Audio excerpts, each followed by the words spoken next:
I've invested in dozens of different speculative crypto mining projects, and in this video I'm going to share exactly how I made $3,125 mining crypto in October of 2023. This is a monthly series where I track my income from crypto mining and running crypto nodes, minus all my expenses such as electric expense and node hosting costs, so we get an accurate picture of my net income for the month. The point of this video is not for me to brag about how much money I'm making each month, and let's be honest, it's still not very much. I'm sharing this data with you so I can keep you up to date on the changes in the profitability of all the different projects that I cover on this channel. I hope you can gain something from any insights I may be able to provide. And stay tuned because later in this video, I'll share my refreshed return on investment analysis so you know which miners are currently the best ones to buy. But always remember, this isn't financial advice. All right, let's get to the numbers. Total revenue for October came in at $3,125. That is up substantially, up $1,100 versus September. That's really being driven by two main factors this month. Number one, there's speculation that a new spot Bitcoin ETF may be approved here shortly.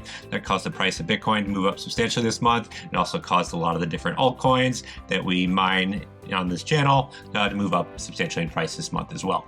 And number two, my node revenue for the month moved up substantially. I have some new node projects that I started up this month, and we'll cover that in the detail by project. Total expenses for October came in at $1,433. That is flat versus September. My primary expense that I incur each month are my hosting costs for my Bitcoin miners. Total net income for October came in at just under $1,700. That is a substantial increase versus September, and it's a nice trend change versus the past several months where we've seen declining profitability across a lot of different projects on this channel. So nice to see. Hopefully this is the start of a nice uptrend in terms of profitability for us. This video does take me quite a bit of time to put together for you each month. So if you enjoy this type of analysis, I really would appreciate if you hit that like button for me. It really does help to support the channel. Thank you. I have the projects listed here from net most profitable to least profitable. I'll give some high-level commentary over each. Number one project for the month are my new ETCMC nodes. I did a video on this several weeks ago. I'll link that above and in the description below if you're interested in learning more. I have their plug-and-play node, and then I actually set up 3 additional nodes by using my Fry miners. Like I mentioned when I did the Fry miner review videos, the big advantage of that project is you've got a working computer, so I actually utilize those computers to run this ETCMC node software on. So I'm using my bandwidth miner, satellite miner, and decibel miner to run this node software.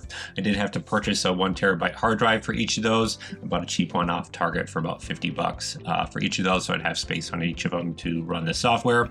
Only a partial month of earnings so far, so we have 855 tokens, but we should be earning somewhere around 1,600 tokens once these are all up and running for a full month. But as you can see here, the profitability for this project is very high at this point.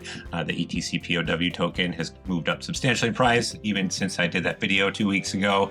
I think it's up at over 100% since making that video. So some really nice profitability, and we should ROI on this within the next couple weeks, which is also really nice to see. Number 2 projects of the month are my 6 S19 Pro 110 terahash Bitcoin miners. I have these hosted through BitCap hosting. I pay an 8.5 cent per kilowatt hour hosting rate, so that translates to that $1,174 in expenses you see here. We did see a substantial increase in the price of Bitcoin for the month due to that speculation of the approval of the spot Bitcoin ETF. So it's nice to see the price of Bitcoin moving up. Now, unfortunately, we did see once again an increase in difficulty, but it's nice to see the price increase much more than the difficulty increase, leading to some increased profitability for us this month. So hopefully that can continue as we approach the next halving here in April of 2024. Number 3 project are my pre-search nodes. I have 294,000 pre-search tokens staked across 40 pre-search nodes. Now I had over 100 nodes at one point, but I actually ended up deciding to consolidate those nodes several months ago to reduce my VPS hosting costs going forward. On August 18th, the pre-search team announced they were reducing rewards effective September 1st. In September, I saw a 30% decrease in rewards versus August, but here in October, I'm seeing an 18% increase in rewards versus September. So it's nice to see those reward amounts coming back up again. Number 4 project of the month are my Fry miners. I consolidated all the miners onto one line here. So we have my bandwidth, satellite, decibel, and weather miner. The weather miner is new this month. I did a video on that in early October as well. We did see a substantial increase in the Fry token price here over the last several weeks. I know it was up even more than we're seeing now. And that's because they had nixed a plan to institute a penalty system for selling your tokens, and instead they went with a staking plan, which I think added some demand for the token. It caused the token price to move up substantially. So it's nice to see some increase in profitability for these Fry miners. And the Fry team reached out to me last week. They have a new camera miner they want me to do a review on. Let me know if you're interested in me doing a review of their new camera miner. If there's enough interest, I'd be happy to put together a review for you guys. Coming number 5 are my 2 demo data miners earning $110 for the month. If you go to the rewards by week, you can see here on October 9th, my device 1 moved to a level 4, so it'll earn max rewards going forward. My device 2 already earned level 4 rewards, so they should be earning the same each week going forward. And it's also nice to see we're not seeing a substantial decrease in the rewards each week anymore. I think the growth of the network is slightly slowing, but then I know they're also instituting some new, they have a new device coming out here shortly, cheaper device that you can purchase and get connected to the network. Coming number 6, my HiFix GeoNest station. I've been running this for just over a year now. We're well past ROI now. I have 23,000 tokens that I've earned to date. The Geo token continues to perform well, up almost 30% for the month. Coming number 7 is my HiveMapper dashcam, earning just under $65 for the month. I ROI'd on this last month. My earnings are down a little bit this month, and it's just I didn't drive nearly as much this month. Coming number 8 are my Flux nodes. I have 2 Nimbus, 1 Stratus, and several thousand Flux staked across Titan node. We saw the Flux token move up a little bit this month, up 13%.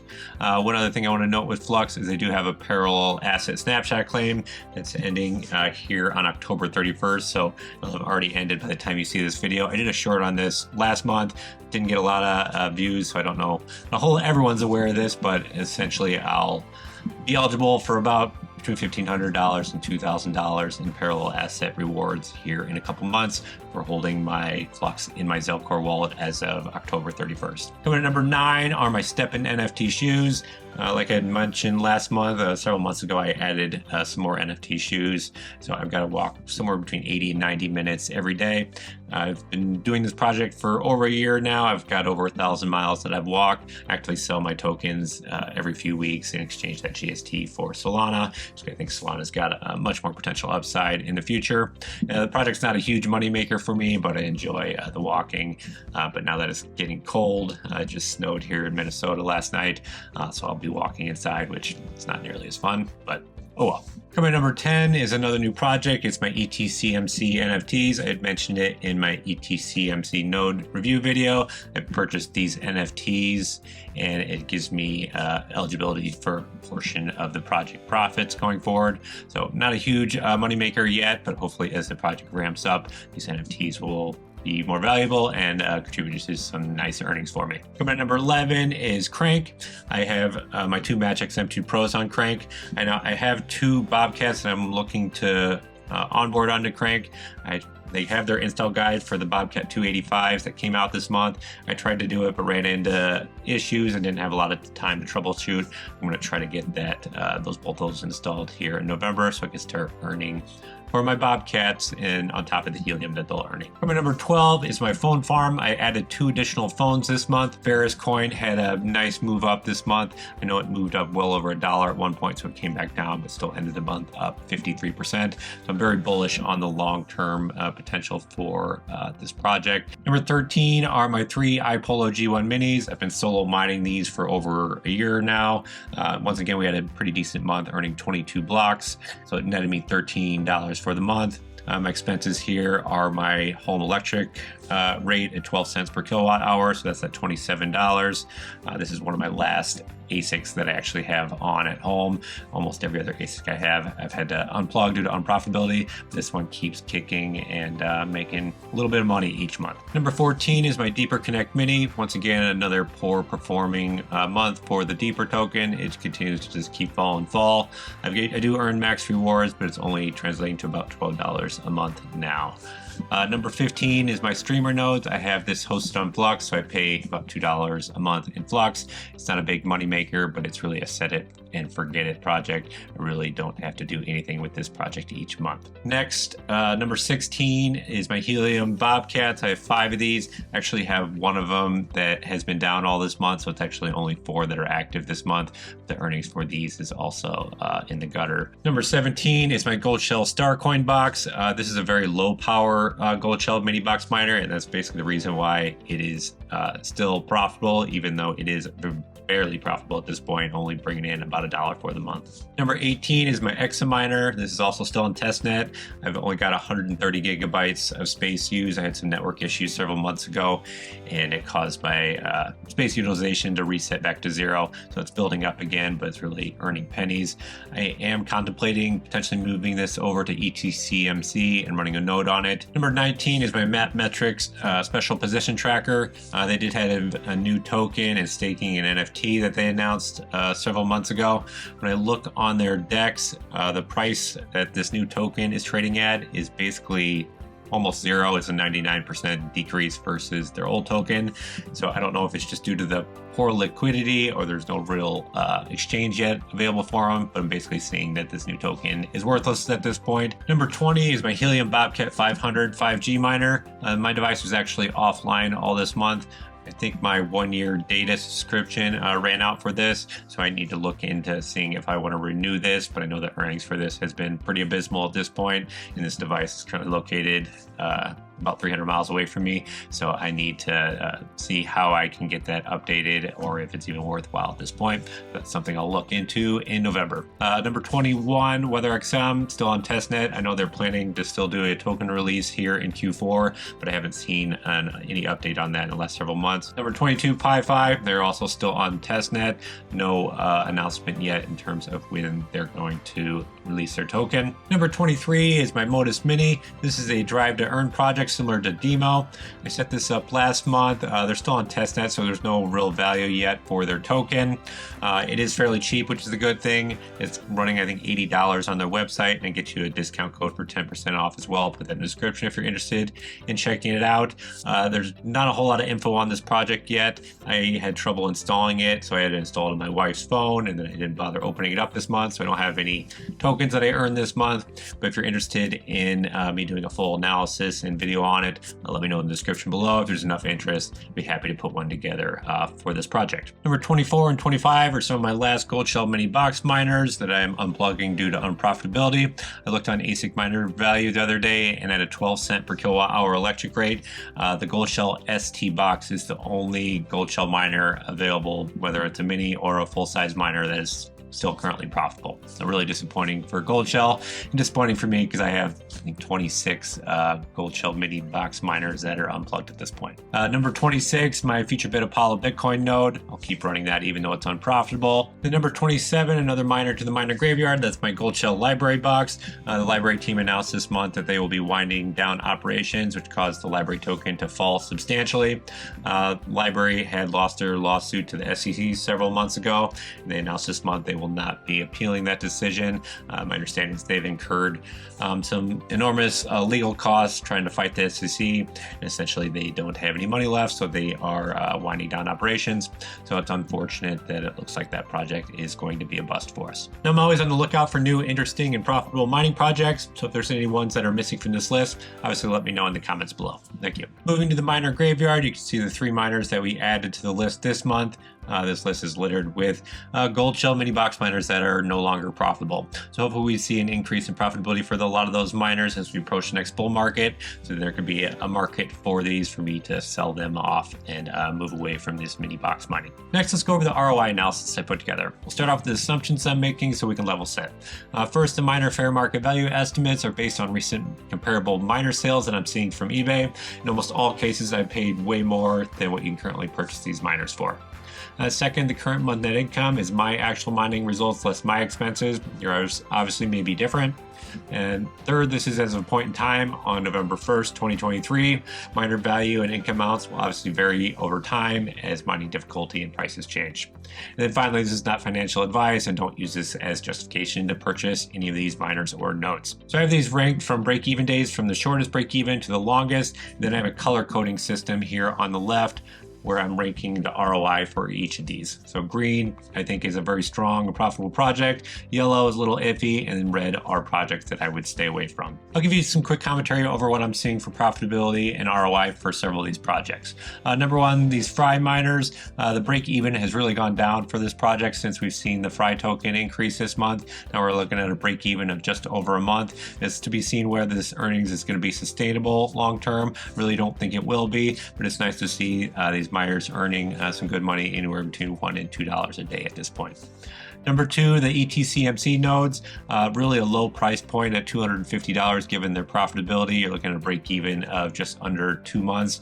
Now you need to have a computer that you can install this software on, but if you have one laying around, this may be a nice project to get into where you can ROI fairly quickly. Number three, Hive Mapper. Like I mentioned in the past, this is a drive to earn. The more you drive, the more you can potentially earn. And number four, Demo. Those of you who've been following this channel this year know I've been very bullish on Demo. I've done several videos reviewing their profitability. And these earnings here are my level 4 earnings. So if you're starting off at level 1, they're obviously going to be lower, but still quite lucrative at this point, looking at a break even of just under 6 months for Demo. Another good thing with Demo, it is not a drive to earn. You really just need to turn on your car once a week and you get full rewards.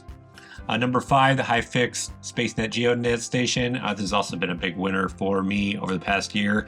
This has been really a plug-and-play device that really set it, forget it. I haven't had to mess with it at all, which is nice to see out of a project like this. Number six, Step-In NFTs. I don't know that this project is going to be sustainable long term. We've seen a continued decline in the profitability of these shoes over the past year. Now we did see a little spike this month, but it's not something I would jump in too heavy with. The ETCMC NFTs I think could be quite lucrative at 3.5 Ethereum Classic for a random mint, and then depending on what you mint, translates into different reward amounts. Number 8, Crank. That's the last project I have listed as green. I'm still very bullish on this. I know their beta 2.0 is closed, but I know they're opening up a full onboarding over the next several months. Number 9, my Bitcoin miners. We do have the Bitcoin halving coming up here in early 2024. So that is something to keep in mind. The profitability is going to decrease if we don't see a substantial increase in the price of Bitcoin at this point. And it is quite the investment to sign a long-term contract for Bitcoin mining. Number 10, pre-search nodes. I have this listed as yellow due to the reduction in rewards that they're planning going forward. Number 11, Deeper Connect Mini. I would stay away from Deeper. The profitability has continued to decline. You have to stake a large number of tokens to get involved. Number 12, the Phone Farm. This could be between yellow and green. The profitability isn't great for this project, but it is a relatively low cost and is really easy to get involved. So if you have an old phone laying around, it may be fun to start doing phone farming. Number 13, iPolo Geo Minis. Not very profitable at this point, but at least it's not unprofitable compared to almost every other ASIC out there. So at least it's profitable. So it may be a fun mining project to get involved in if you're interested. Number 14, Streamer Node. That's also an easy node project to get involved in, but not super lucrative at this point. And then we have several of these other projects. What I'm listing as red now, I would avoid them due to the low returns that you're seeing. Then here at the bottom, we have the testnet and negative ROI projects, which obviously if you choose to speculate on them, you can, but at this point, it's to be seen what the ROI is going to look for those projects. If you're interested in picking up any of these miners, I'll put links and discount codes in the description below. To learn more about ETCMC, check out my video over here. Thanks for watching. Goodbye.